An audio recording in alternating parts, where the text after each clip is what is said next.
Hey everybody, welcome back. We're now going to move on to one-dimensional kinematics, and just kind of talking generally about what this is. It's really just sort of the analysis of the motion of an object along a line.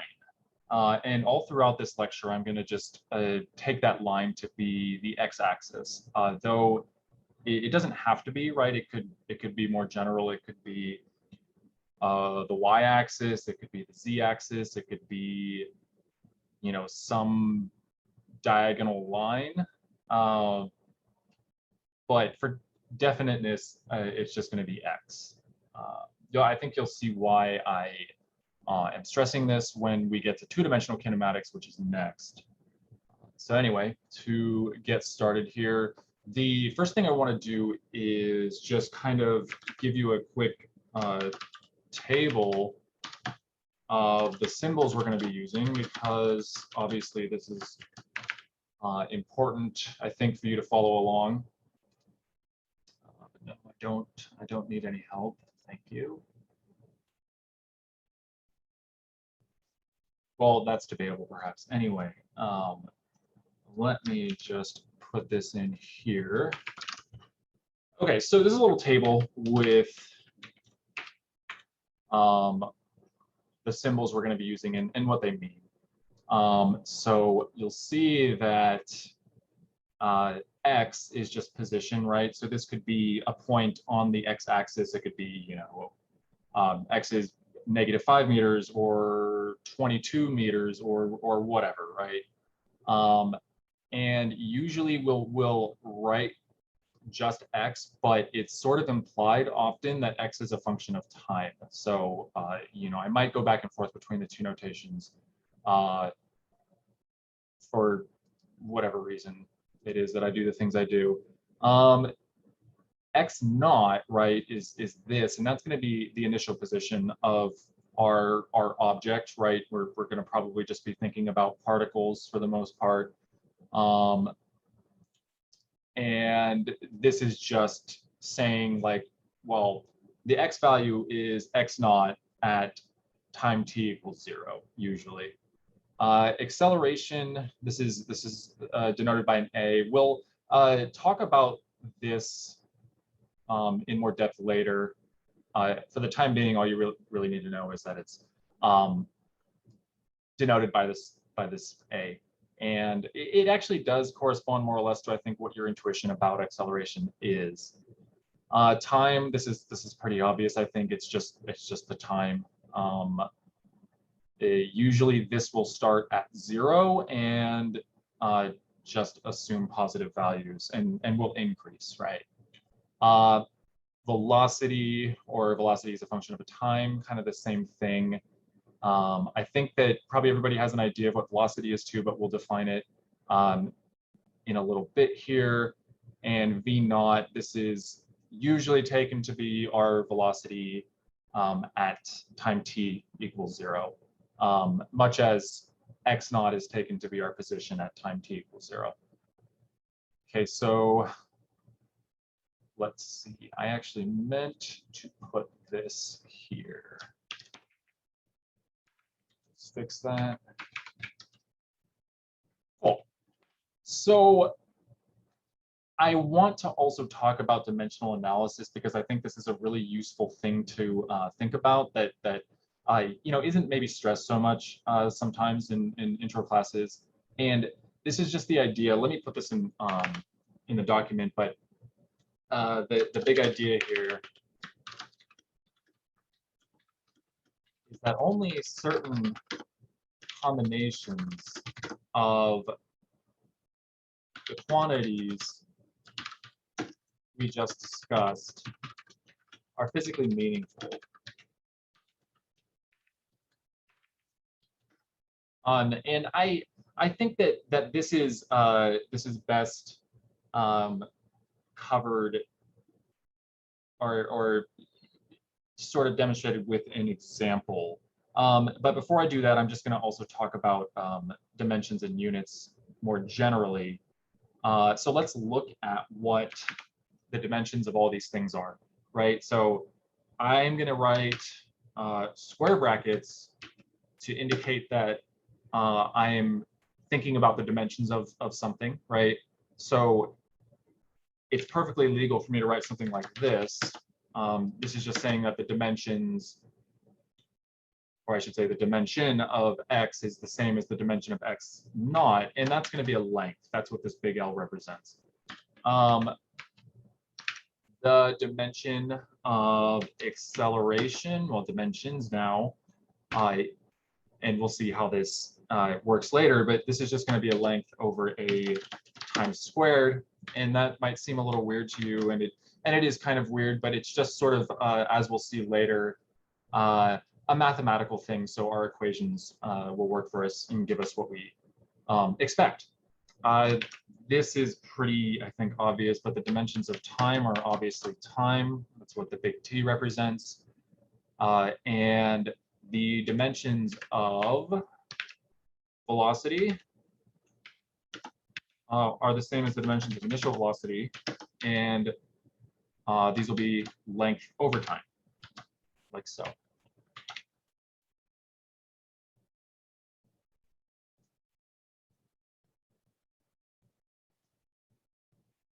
me just satisfy my OCD here. Okay, cool. So the units, right, are not the same thing as dimensions. Dimensions are more general, but the units, so the units corresponding to these dimensions are meter for length, obviously, the second for time, and that's actually all we really need right now, because we can see then that an acceleration is given by a meter per second squared, right? And a velocity is given by a meter per second. The only other dimension that we'll actually need for this class is going to be mass, and we'll get to that when we talk about we start talking about Newton's laws. So for the time being, it's really just length and time. Okay, and these are the SI units, right? The it's some, let's see, System International. There's like a French way of saying it, and it's kind of funny because I think for the longest time, something like the meter was actually defined by like a rod in some, you know, museum in France that was like, you know, everybody agreed it was exactly 1 meter long. Now it's defined actually in terms of the speed of light, if I'm not mistaken. And I think probably time is defined by some sort of atomic process that is also going to give us a very precise definition of 1 second. Anyway,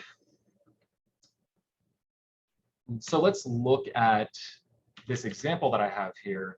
And this is going to be us applying dimensional analysis, right? We're going to look at what dimensions these quantities have and see if they could possibly mean anything.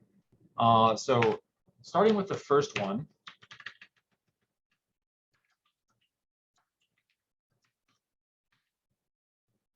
I'm going to write this. Again, square brackets mean I'm talking about dimensions. And so what are our dimensions of this quantity of a position times a time? Well, it's just going to be a length times a time, right?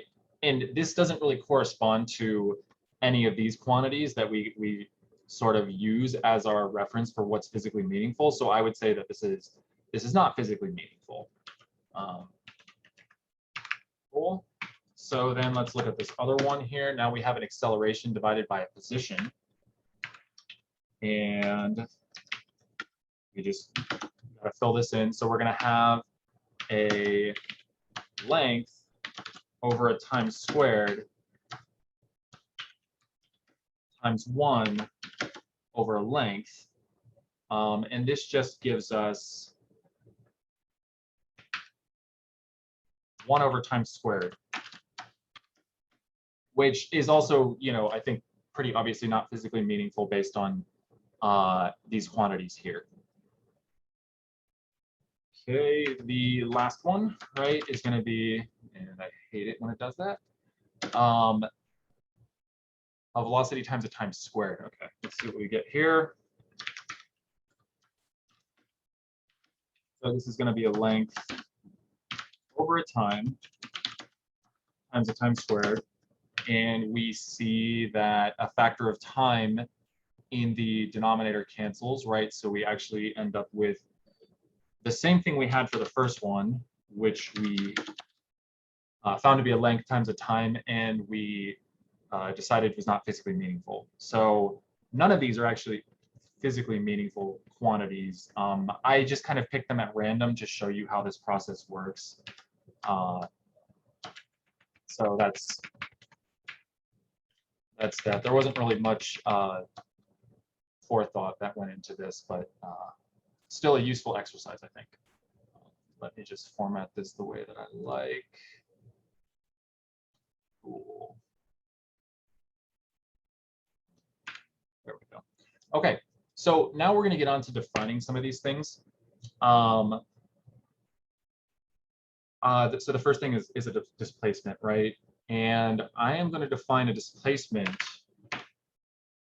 Not just me, I think this is a pretty common definition, but we'll say a displacement is defined to be change in position. And so symbolically, what we can write is something like this. We just have it as delta, right? This delta notation indicates a change. It's just going to be x final minus x initial. And the funny thing is that in physics, this is different from a distance, right? So let me just say this is not necessarily the same thing as a distance in the parlance of physics. And defining this difference between a displacement and a distance is actually a bit tricky. So I think the best thing to do is to do it through an example. So consider the following example. Okay, so you walk 8 meters to your right, then 3 meters to your left. So we're just going to compare here, first of all, what we want to solve for the displacement and the distance and see how they compare, right? And I think we probably expect that they won't be equal just because I've sort of hinted, well, I actually outright stated that these won't in general be the same. They can be the same, but in general they're not. So let's see here. So my displacement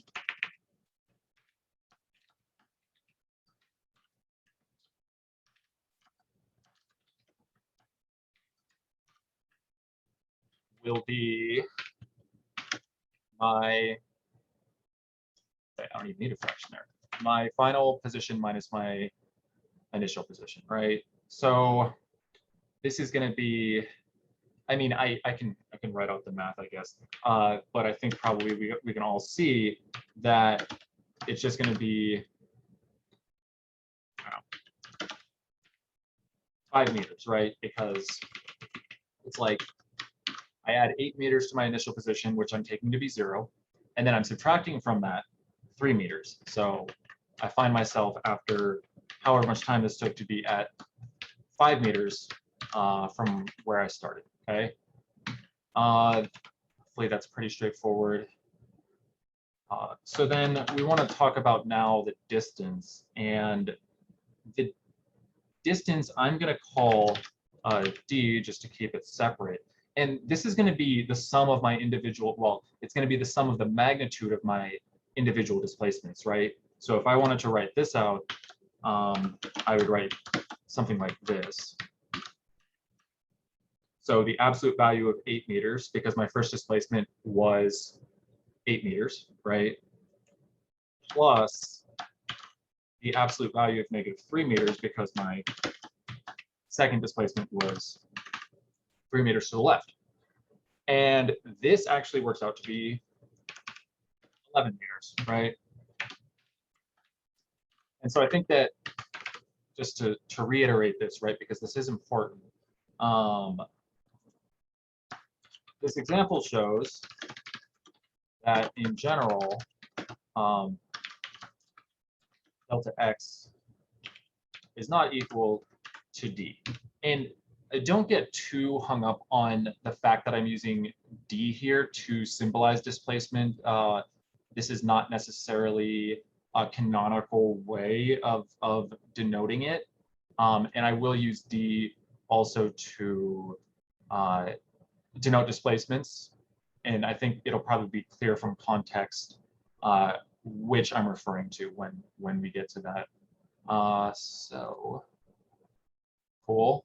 Hopefully we're all convinced now that a displacement is not in general equal to a distance.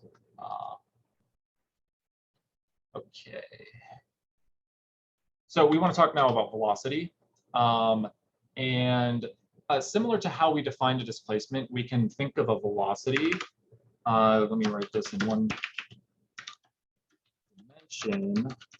Our working definition for a velocity is given by this. And this is going to look fairly similar to what we wrote for displacement, because obviously velocity and displacement are intimately related, right? And so it's going to be delta x over delta t. And this, as before, is just x final minus x initial. And this will be t final minus t initial. And again, this is, assuming one-dimensional motion along the x-axis. But you could make this more general by just writing, say, something like r here instead of x. But it really means the same thing. So let me see what I want to do next here. Okay, I think that I just wanted to work an example. I don't think that there's too much more to be said about this for the time being. So let's look at this next example here. So this is just going to amount to really applying the formula that we just wrote down, right? So for the A, well, let me state the problem. We have some sets of initial and final positions, and then we're going to take the time interval to be the same for each of these initial and final positions, just to kind of simplify the process here.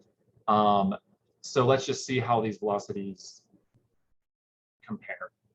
So I'm going to write for the first one, right? You start at 0, you start at the origin, and your final position is 5 meters. So this is going to simply be given by 5 meters minus 0 over 3 seconds, right? And I don't even, I don't need to even come up with a decimal approximation here, because I can just write that this is 5/3 of a meter per second.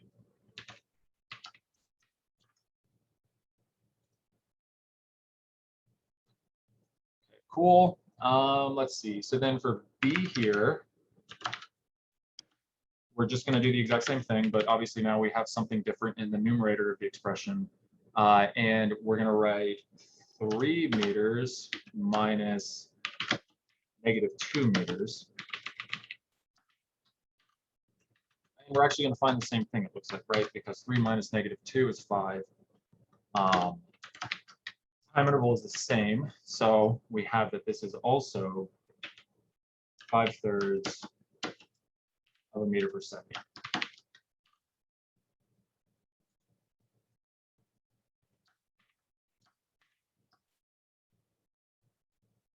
Oh my God.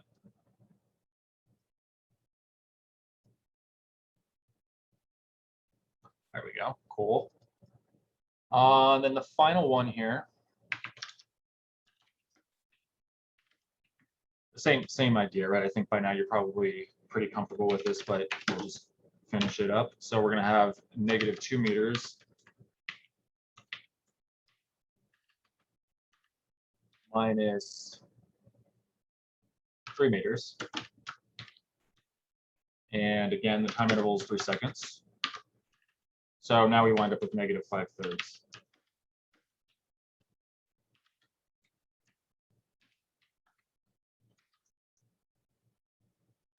Negative 5/3 meters per second. And that's really all there is to it. It's not, I think, such a terribly difficult thing. Okay. Let me just make this look nice.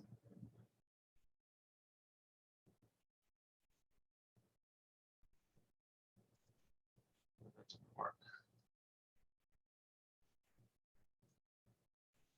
Okay. So on to acceleration, right? That was one of the other things we were talking about there. And this is, you know, same idea, right? This definition for acceleration is going to look very similar to our definition for velocity, and that's again because, you know, all these things are related, as we'll see pretty soon with the kinematics equations. And so I'll just state that acceleration is given by, and now it's just going to be a change in velocity over a change in time.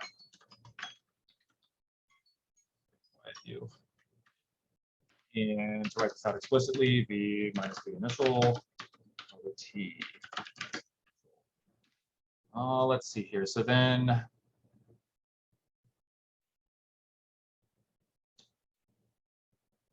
I guess I don't actually have an example prepared for this, but what we can do is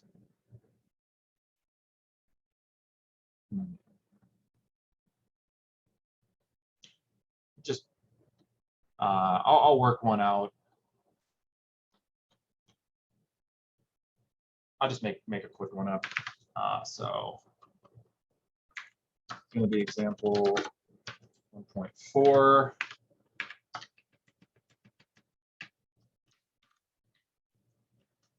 Let's say, I don't know, you're running across campus.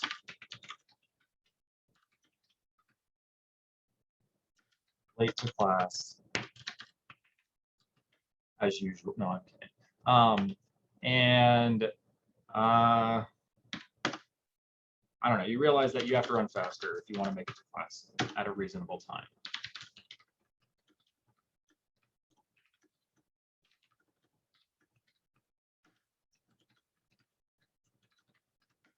So take your initial velocity to be, we'll say v naught is like, I don't know, 5 meters per second.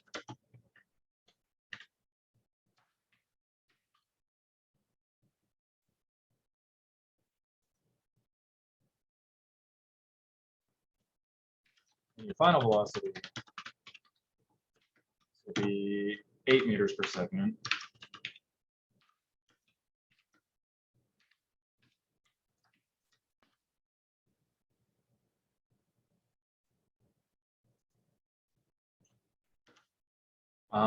And it takes you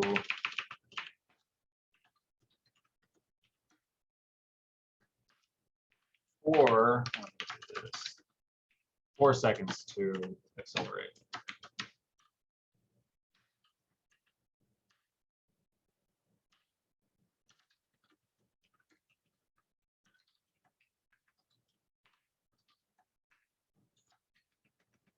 So this is really just applying the definition as we've been doing. So your acceleration is going to be given by 8 meters per second minus 5 meters per second over 4 seconds.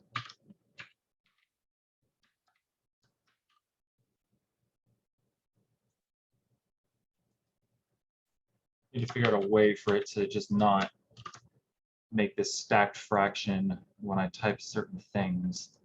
And this is going to just be 3 meters per second over 4 seconds, right? So your acceleration in this case is going to be 0.75. Well, let me stick with my trend of using fractions. So it's going to be 3/4 of a meter per second squared.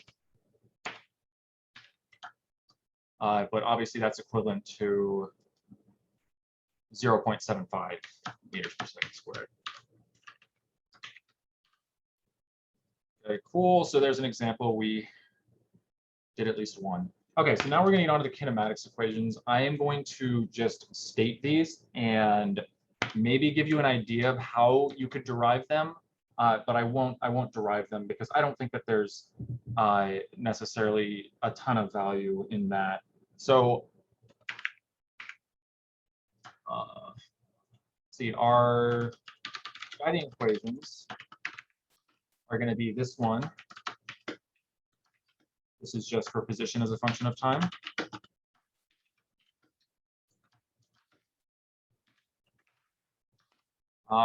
We're going to have velocity as a function of time.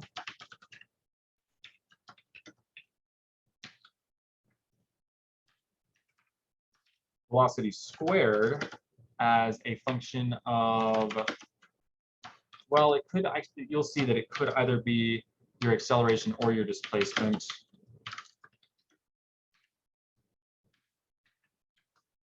And this last one, which is actually kind of not even like really doesn't really contain any new information, but I don't know why students really seem to like this one, so I'm just going to put it in here.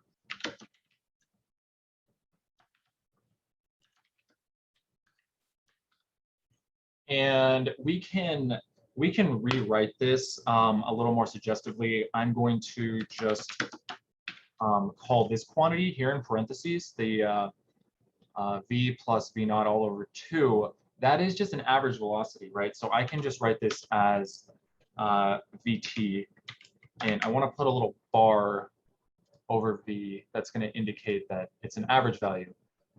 And so I'm just going to talk for a quick second about why this is a legal thing to do. And the reason I can substitute in v bar for this term here inside parentheses is because for our purposes in this class, we're going to be dealing with, I think, only constant acceleration. And so that just means that we can avoid doing some integral calculus, which is nice. I think people probably appreciate that. But you could work with non-constant accelerations. It's just the math gets a little trickier. So there's that. And then the other thing that actually I should mention, and I've been doing this sort of implicitly, but I just want to stress that these, all along here, we've been talking about vectors, right? Because a displacement is a vector, velocity is a vector, and an acceleration is a vector, right? Because, for instance, with a displacement, there's definitely a magnitude and a direction, right? But I haven't been writing them as vectors. And the reason for this is that when we're talking about just like a one-dimensional situation, we don't have to write these as vectors because we can indicate the direction of any of these quantities with the appropriate sign, right? SIGN, it being plus or minus. And I'll talk more about this a little bit later on, but this is a convention that is widely followed, so that's why you're not seeing any, of these variables being written bold and unitalicized. It's not wrong if you want to do that, but it's just kind of unnecessary. So anyway, now with that out of the way, what I'm going to talk about is like how you might derive some of these equations. The first equation, right, for position as a function of time, and you'll have to just trust me on this, at least for the time being. This can be derived from Newton's second law, and we can talk more about that in a few lectures when we're talking about Newton's second law. But if we accept that, right, if we just accept that it's a valid equation,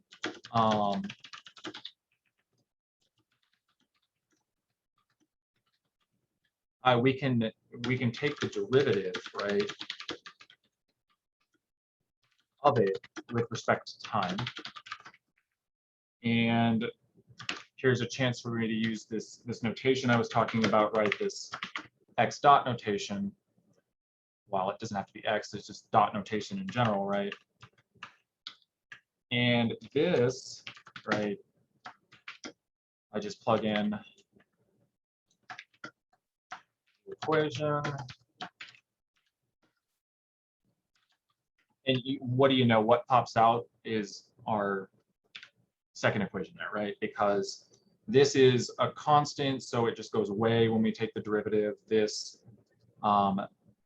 is t to the first power, right? So this just becomes v naught, and then this becomes 1/2 times 2 times a times t to the first power.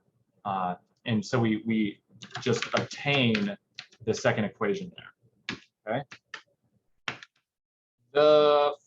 Let's talk about the fourth equation. I'll come to the third one last. So for the fourth equation, because this is actually pretty straightforward, I think, this really is nothing but our definition of velocity stated a different way, right?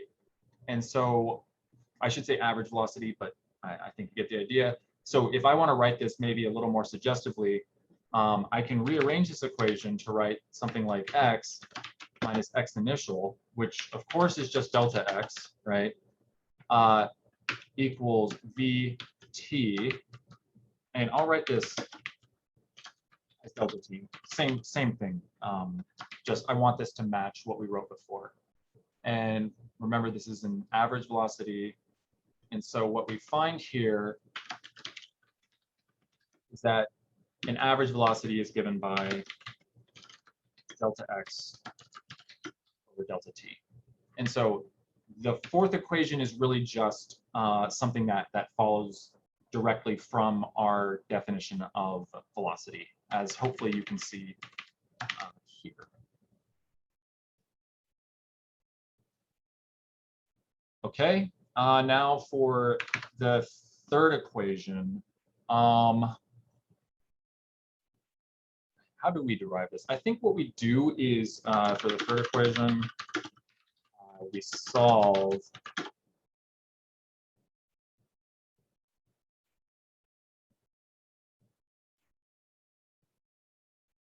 hang on, I actually forgot. This is in my notes though, so. Oh, no, it's not. Okay, well, let me think about this for a second. So what I want to say is that we solve the second equation for acceleration. Okay, so I think what it is we combine basically the second and fourth equations. And this allows us to get rid of t, right, which is not, yeah, that's what we do. So we don't want t in the equation, right? So we, let me just say we combine the second and third equations. Sorry, second and fourth equations. And so the second equation, right, if we solve for t, is going to give us that t is v minus v initial over a. And from the fourth equation, we have that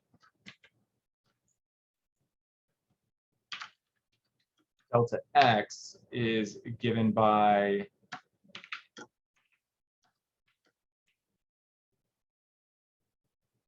let's see here.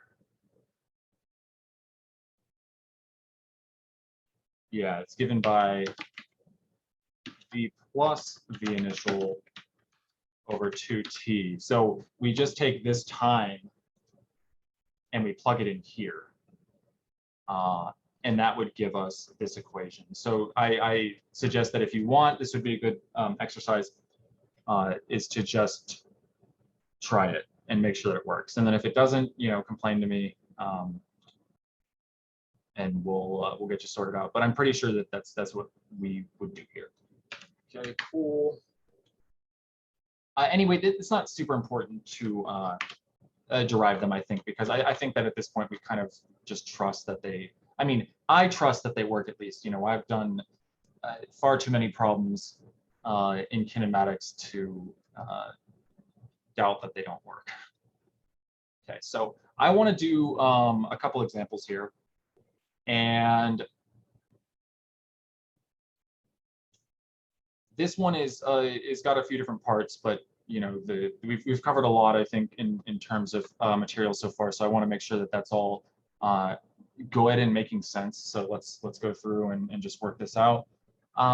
Okay, so for part A,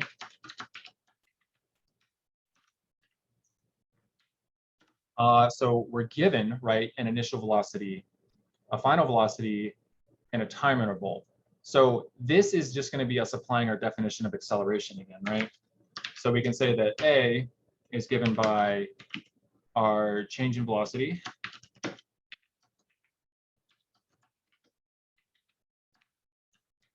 over the time interval. And we're going to find that this is 40 meters per second minus 15 meters per second over, what did I say, 10 seconds?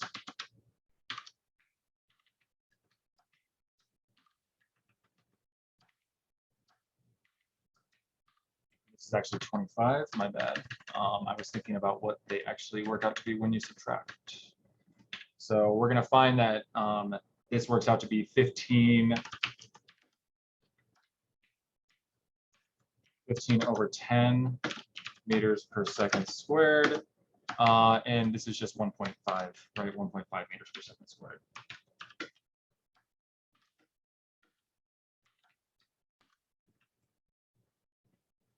Okay. Let me just double check this, make sure it makes sense. 15. Yeah, I think it looks good. Okay, cool. So let's look at B here. And this is going to be, I'll read this. It's kind of wordy. If you're driven to a position x naught equals 100 meters at the time you decided to start accelerating, what is your position after the 10 seconds had elapsed relative to where you started, i.e. at the origin, right? So we're considering this a pretty long straight stretch of highway. I don't know if that's 100% realistic, but that's what we're thinking about. And we are probably going to want to apply this equation. And I'm just going to copy and paste it down there so we can,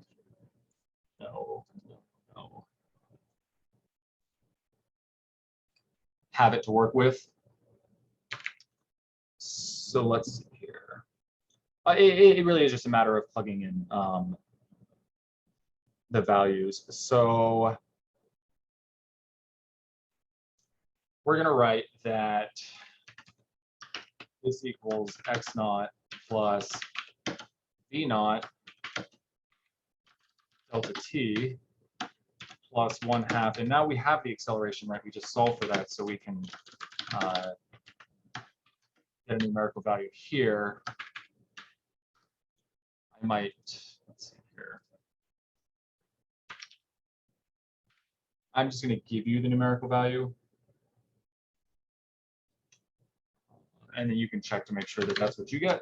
So 25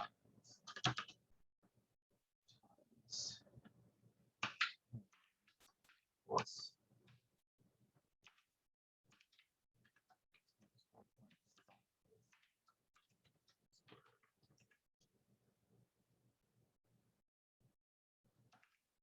So I'm getting that your position is now 425 meters.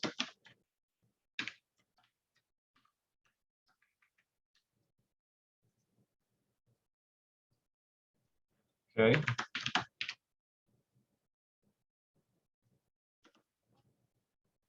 Let's see. The final thing is, what distance did you cover in the time it took for you to accelerate from 25 meters to 40 meters per second? And so for this, we're going to want to use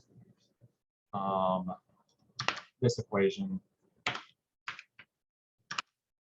want to write v1 squared equals the initial squared plus 2a delta x. And we have delta x, right? Because that's just that's going to be 425 meters minus 100 meters, which is 325 meters. And everything else is given in the problem statement, or we actually solve for two of these things in the previous part. So it's just a matter of, oh, wait a minute, no, I'm crazy. So it's not actually, delta x is not 325 meters here. It's what we want to solve for, I bet. So doing that, we just get that delta x should be v1 squared minus v initial squared over 2 times the acceleration. So we only actually need this acceleration here. So we can get a number for that. Well, I'm going to get a number over here on my other screen, and you can check to see if you get the same thing.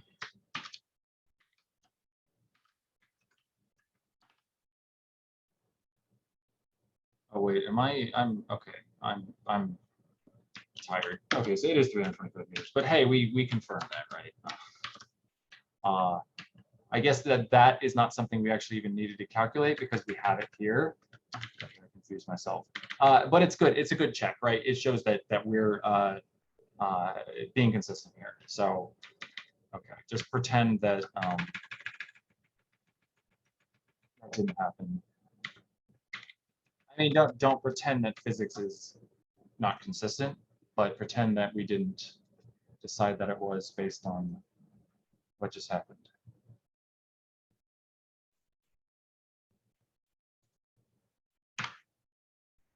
Cool. Okay, so we're going to do another example, and this is actually now going to be 6. So this, I think, is a good example because this kind of shows us, well, this stresses that that acceleration and velocity and position and stuff are actually vectors, and I think you'll see how. So what I want to do is, first of all, solve for the deceleration, right? And what I'm going to do is just use I'm going to use this equation, right? This v2 equals v1 plus a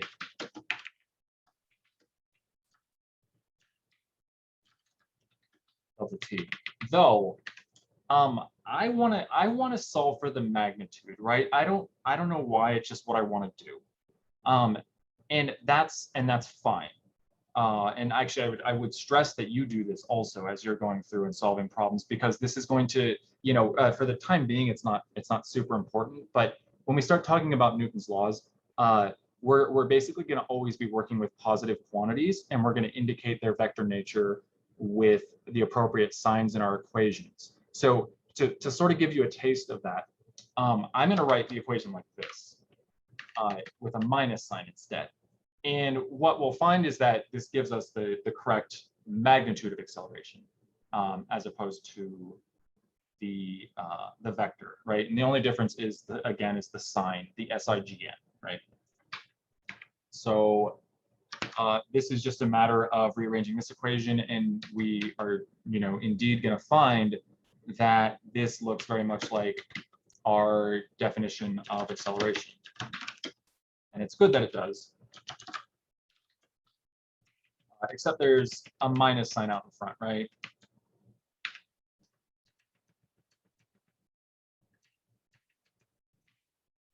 And let's get a number here. We're going to say that this, so v2 minus v1 is going to be 30 meters per second minus 40 meters per second. That's negative 10 meters per second. And then over 5 seconds. And so this double negative obviously works out to just become positive. And we find that the acceleration, the magnitude of the acceleration is 2 meters per second squared. And so you should note that when you have a problem and you're given the word decelerate, right, or deceleration or anything like that, that just implies that your acceleration is in the opposite direction of your velocity, right? Because you could have a negative velocity and a positive acceleration. And so this means that these vectors point in opposite directions, right? And so you could still consider, in that case, your acceleration, even though it's positive, to be a deceleration because it's lowering the speed of the object in question, right? This can be tricky, and so this would be a good thing to ask about during office hours or during our weekly meetings when I'm forcing you to ask a question. Okay, so hopefully that wasn't too confusing.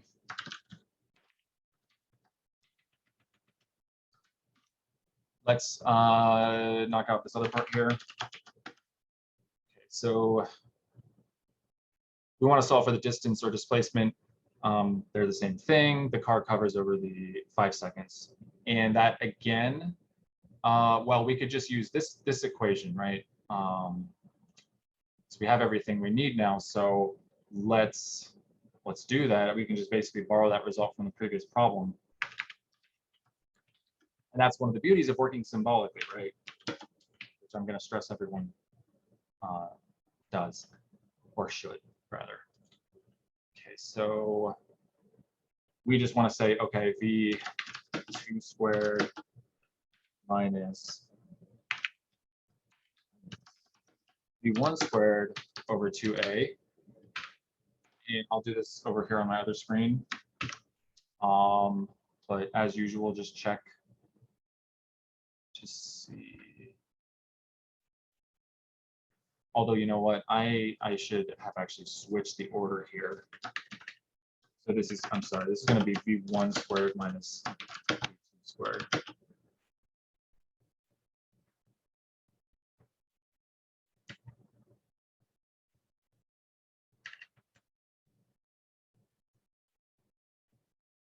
And that's because I'm going to continue to use that a is positive 2 meters per second squared. If I had decided to say that a is negative 2 meters per second squared, you know, keep it in its so-called vector form, then what I had written previously would be fine, right? But I think we can all just kind of imagine the situation and you know, realize that this must be a positive quantity here. This delta x must be a positive quantity because you're still going to be moving along as you decelerate, and you're going to be moving in the direction you were originally moving, right? So now we get a number for this, though.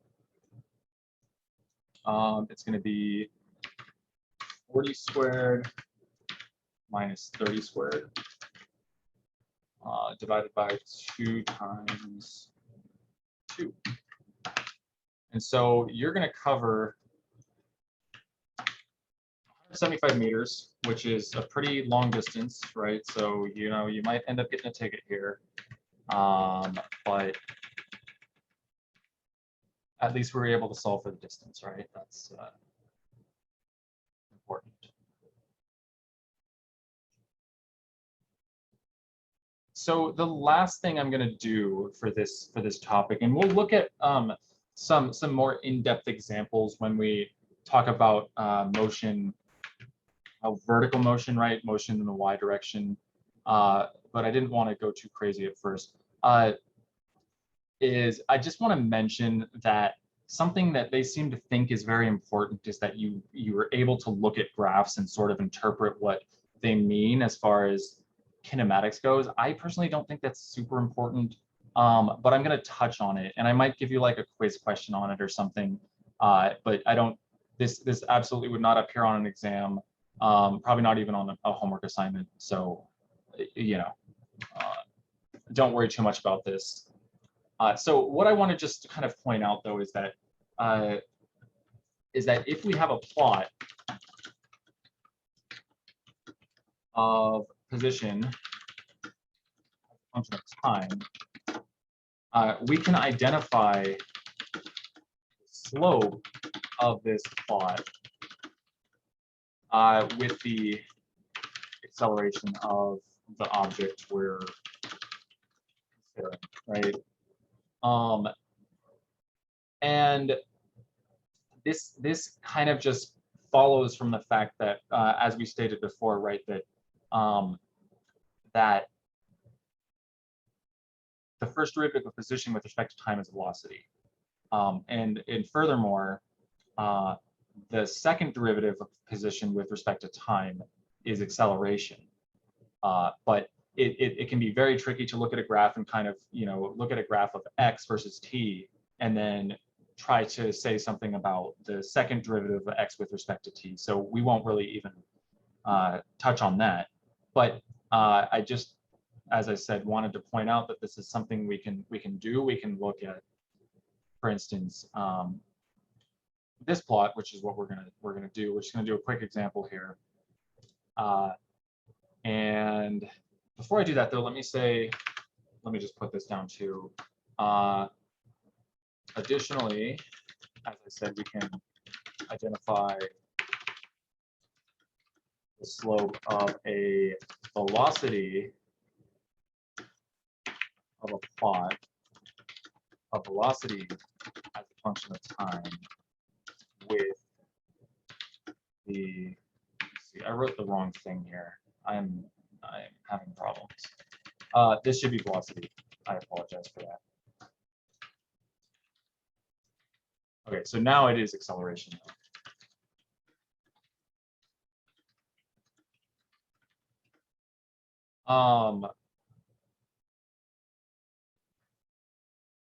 And again, this is just because the second derivative of position with respect to time is acceleration, just kind of by definition, right?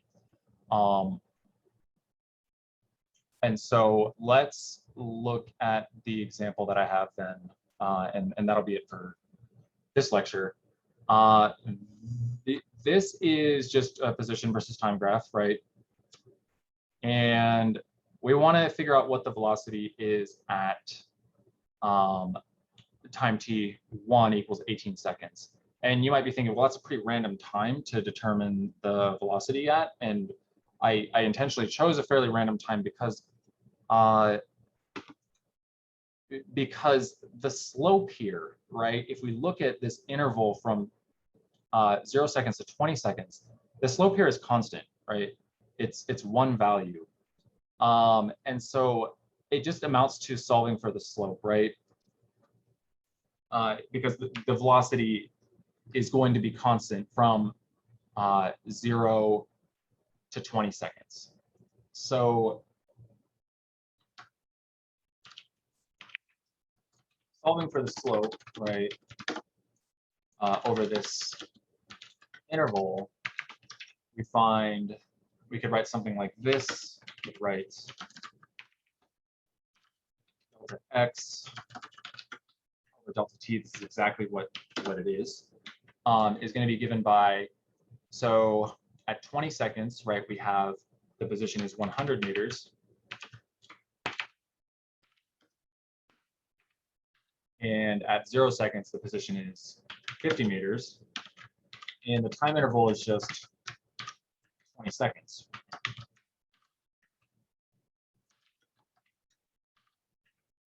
And so we're going to find that this works out to be 50 meters over 20 seconds, right, which should be 2.5 meters per second. And so the velocity is not just, right, just to stress this, the velocity is not just 2.5 meters per second at the 18th second. It's 2.5 meters per second from the 0th second to the 20th second. And just to talk about this a little bit more, we can see, well, here, right, from the 20th to the 30th second, there's no change in position. And so that sort of indicates that our velocity must be 0, right?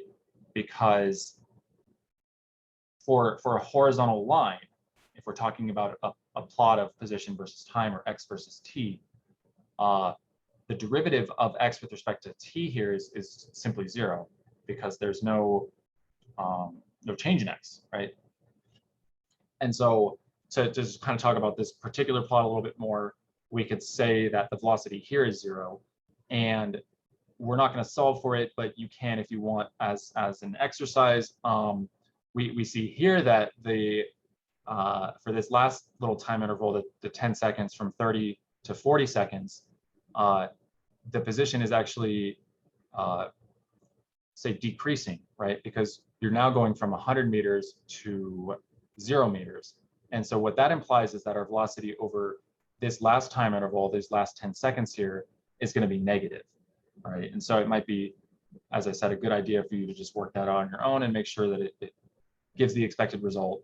And the final thing that I'm going to say is that looking at this, we can see that the slope here, right? This is a bit steeper than the slope here. And so as a sanity check, we would expect that the speed, right? Remember that speed is the magnitude or the absolute value of velocity, is that the speed here is larger than the speed here. But if we want to say something about the velocities and how they compare, well, this is going to be a negative velocity. So the velocity here is technically less than the velocity here, even though the object is moving faster, right? And that's just a math thing.